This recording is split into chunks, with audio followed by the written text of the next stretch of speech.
The Metropolitan Arts Foundation Gala was the social event of the season. Crystal chandeliers cast golden light over a ballroom filled with the city's elite. Designer gowns, tuxedos that cost more than most people's monthly rent. Champagne flowing like water. Everyone who mattered was there, networking and being seen. Ryan Mitchell stood near the entrance, acutely aware that he didn't belong. At 34, Ryan was a single father working as a maintenance supervisor at an apartment complex. He wore a red polo shirt, the nicest thing he owned, and khaki pants he'd ironed carefully that morning. No tuxedo, no designer anything, just a working man who'd been given a ticket to a world he'd never been part of. The ticket had come from Mrs. Eleanor Hoffman, an elderly resident in the building where Ryan worked.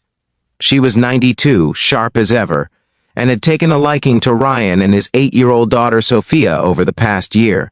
When she'd learned Ryan had once been a promising linguistics student, before life had derailed his plans, she'd insisted he take her extra gala ticket. "You deserve a night out," she'd said. "You work too hard. And besides, the foundation supports language education programs. You should see what your field looks like when properly funded." Ryan had tried to refuse. He didn't have the right clothes. He wouldn't know anyone. He'd feel out of place. But Mrs. Hoffman had been insistent, and Ryan had learned that arguing with her was pointless. So here he was, standing in a room full of millionaires, feeling every eye on his casual clothes. A woman approached him. She was perhaps 35, blonde hair styled in perfect waves, wearing a champagne-colored dress that probably cost more than Ryan's car. Her face was beautiful in a cold, calculated way.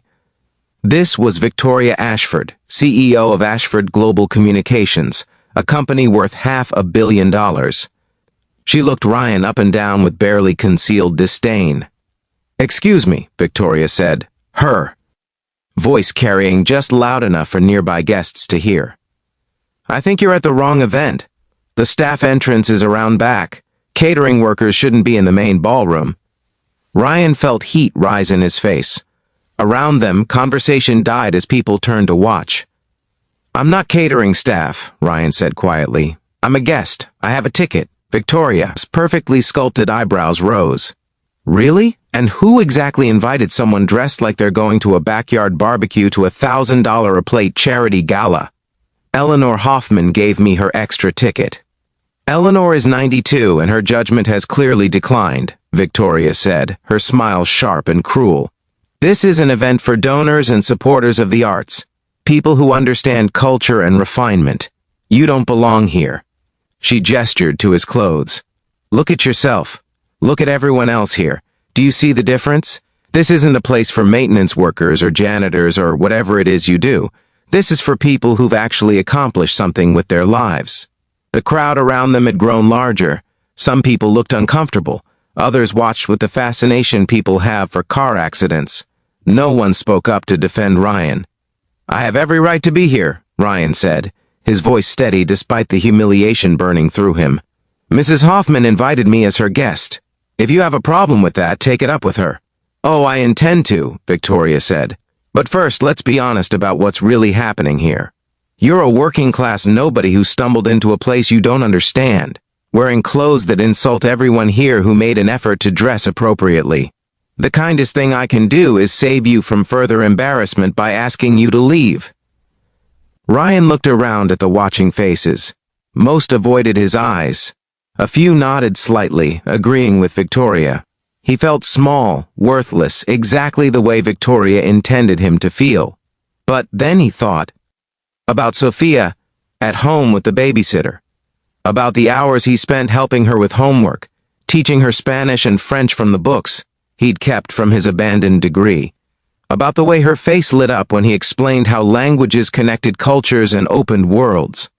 He thought about Mrs. Hoffman, who'd treated him like family, who'd seen past his maintenance uniform to the person underneath, who'd believed he deserved to be here, and he decided Victoria was wrong. "You're right that I'm a maintenance supervisor," Ryan said clearly. "I fix broken pipes and repair electrical problems and make sure people have safe, comfortable homes. It's honest work and I'm proud of it. But you're wrong about who I am and what I've accomplished." He turned to address the crowd now, not just Victoria. I was 3 credits away from finishing my linguistics degree at State University when my wife died in a car accident. She left me with a 6-month-old daughter and $30,000 in medical bills. I dropped out to work full-time so I could take care of my child. That was my choice. That was my accomplishment. Raising my daughter alone. Keeping a roof over her head. Making sure she knows she's loved. Victoria rolled her eyes. How touching. But none of that changes the fact that you're inappropriately dressed and don't belong at an arts gala. Actually, Ryan continued, the Metropolitan Arts Foundation specifically supports language education programs for underprivileged children. I know because I volunteer there on weekends, teaching Spanish and French to kids whose schools can't afford language programs. I do it for free because I believe every child deserves to access other cultures, not just the children of wealthy parents. He looked directly at Victoria. You asked what I've accomplished with my life. I've raised a bilingual 8-year-old who's already studying her 3rd language. I've helped over 200 children learn languages they'd never have access to otherwise. I've maintained my love of linguistics despite working 60 hours a week in maintenance jobs.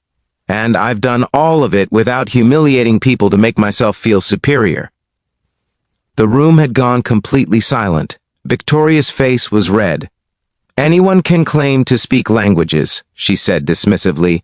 That doesn't mean, parlez-vous français? Ryan interrupted. Porque también hablo español con fluidez. Ich spreche auch Deutsch, y parlo italiano. And if you'd like, I can switch to Mandarin or Portuguese. I taught myself from library books while my daughter slept. Languages are how I keep my mind alive when my hands are fixing toilets. He'd spoken 5 languages in 10 seconds and the fluency was unmistakable. Several guests gasped. Others pulled out their phones recording. An older gentleman stepped forward from the crowd. His name was Dr. Lawrence Chen, head of the Metropolitan Arts Foundation's language program. Ryan recognized him from his volunteer work. Victoria, Dr. Chen said firmly, this young man volunteers 15 hours a week in our program. He's one of our most dedicated teachers. He's taught children whose parents can't afford private language tutors, children who would never have these opportunities otherwise. He's exactly the kind of person this foundation exists to honor. He turned to Ryan. I didn't recognize you without your volunteer shirt. I'm so sorry you were treated this way. Victoria's mouth opened and closed. She looked around at the faces now turned against her, at the phones recording her humiliation. I was just trying to maintain standards, she said weakly. No, Dr. Chen said. You were being cruel to someone you perceived as beneath you, and in doing so, you've shown everyone here exactly who you are. He turned to the crowd. Ladies and gentlemen, let me formally introduce Ryan Mitchell. He's a maintenance supervisor by day and a language teacher by heart. He speaks 6 languages fluently, all self-taught. He's raised his daughter alone while volunteering his limited free time to help underprivileged children. He embodies everything this foundation stands for. The room erupted in applause. Not polite charity gala clapping, but real, thunderous applause. People moved forward to shake Ryan's hand, to apologize for not speaking up sooner, to ask about his volunteer work. Victoria stood frozen, her social power evaporating as people turned their backs on her. Someone whispered that video of her mocking Ryan was already going viral on social media. Her company's board would see it by morning. Mrs. Hoffman appeared, walking slowly with her cane. She'd been watching from across the room. I knew you'd handle yourself well, she said to Ryan with satisfaction. That's why I insisted you come. Not to be humiliated, but to remind these people that worth isn't measured in wealth. Now come. I want to introduce you to the Foundation's board. They need to meet the real hero of their programs. 6 months later, the Metropolitan Arts Foundation created a new position, Director of Community Language Programs. The job came with a salary of $65,000, full benefits, and the mandate to expand free language education across the city. They offered it to Ryan. He accepted, on the condition that he could continue his maintenance work part-time. Those skills are valuable too, he explained. And I don't want to lose touch with the community I came from. Victoria Ashford resigned from her CEO position 3 weeks after the gala, her reputation destroyed by the viral video and the board's loss of confidence. Her company's stock dropped 20%. She released a public apology that felt hollow and scripted. But Ryan didn't care about her downfall. He cared about the program he was building, the children he was teaching, the world he was opening for kids like his daughter. At the next year's gala, Ryan attended as an honored guest and speaker. He wore a tuxedo this time, rented but proper.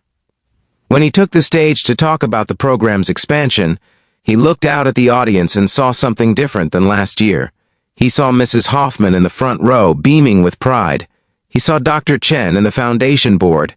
He saw parents whose children had learned languages through his program. And he saw Sophia, his daughter, sitting beside Mrs. Hoffman in a beautiful dress, watching her father with shining eyes. Last year, Ryan said, someone told me I didn't belong here, that my clothes and my job meant I wasn't worthy of being in this room. They were wrong. Not because I've changed, but because belonging isn't about what you wear or how much money you have. It's about what you give, how you serve, who you lift up when you're given the chance. He paused.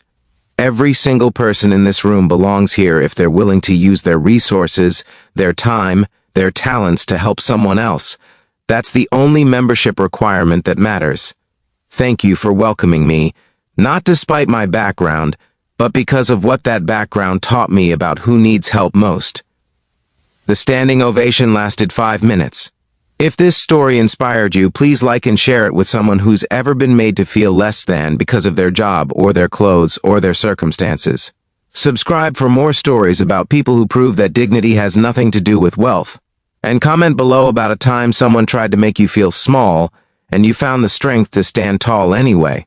Your courage might inspire someone else to do the same today.